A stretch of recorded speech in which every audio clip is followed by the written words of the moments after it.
झारखंड छात्र आंदोलन, न्याय की आस और अनिश्चितता का चक्र। नमस्कार, मैं हूं आपका होस्ट संदीप।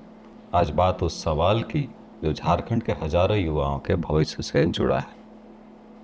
जेएसएससी, सीजीएल समेत विवादों में घिरी परीक्षाओं को लेकर हाल के दिनों में झारखंड की सड़कों पर बड़ा छात्र आंदोलन देखने को मिला। छात्र सड़कों पर उतरे, अपनी मांगों को लेकर आवाज उठाई और छात्र नेता देवेंद्र नाथ महतो ने भूख हड़ताल तक की। सरकार से बातचीत और फैसले के बाद जयपाल सिंह स्टेडियम से आंदोलनकारी छात्र भले ही हट गए हों, लेकिन क्या उनकी चिंता खत्म हो गई? शायद नहीं।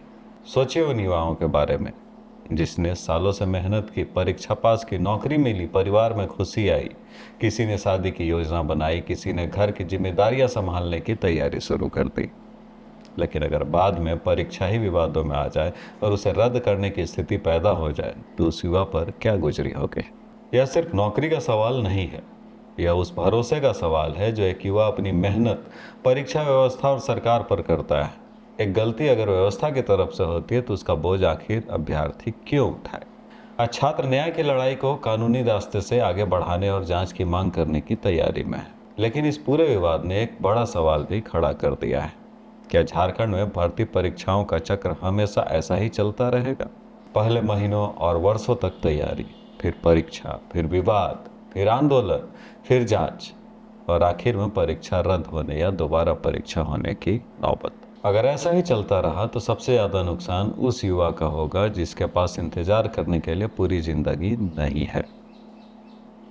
जरूरत है ऐसी भर्ती व्यवस्था की जिसमें परीक्षा पारदर्शी हो, पेपर लीक और गड़बड़ी की गुंजाइश न्यूनतम हो और भर्ती प्रक्रिया के लिए स्पष्ट एवं समयबद्ध कैलेंडर हो। आंदोलन फिलहाल सड़कों से हट गया, लेकिन छात्रों के सवाल अभी भी बाकी हैं। अब नज़र सरकार, भर्ती आयोग और अदालत की ओर है। उम्मीद यही है कि इस पूरे मामले का समाधान ऐसा हो जिससे दोषी पर कार्रवाई हो, लेकिन ईमानदारी से मेहनत करने वाले युवाओं का भविष्य भी सुरक्षित रहे।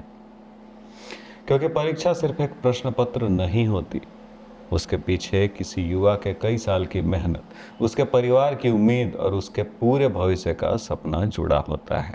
अगर आपको लगता है कि झारखंड के युवाओं की यह आवाज़ सुनी जानी चाहिए तो इस एपिसोड को लाइक, शेयर और सब्सक्राइब जरूर करिए। मैं फिर मिलूंगा एक नए मुद्दे के साथ, तब तक के लिए नमस्कार।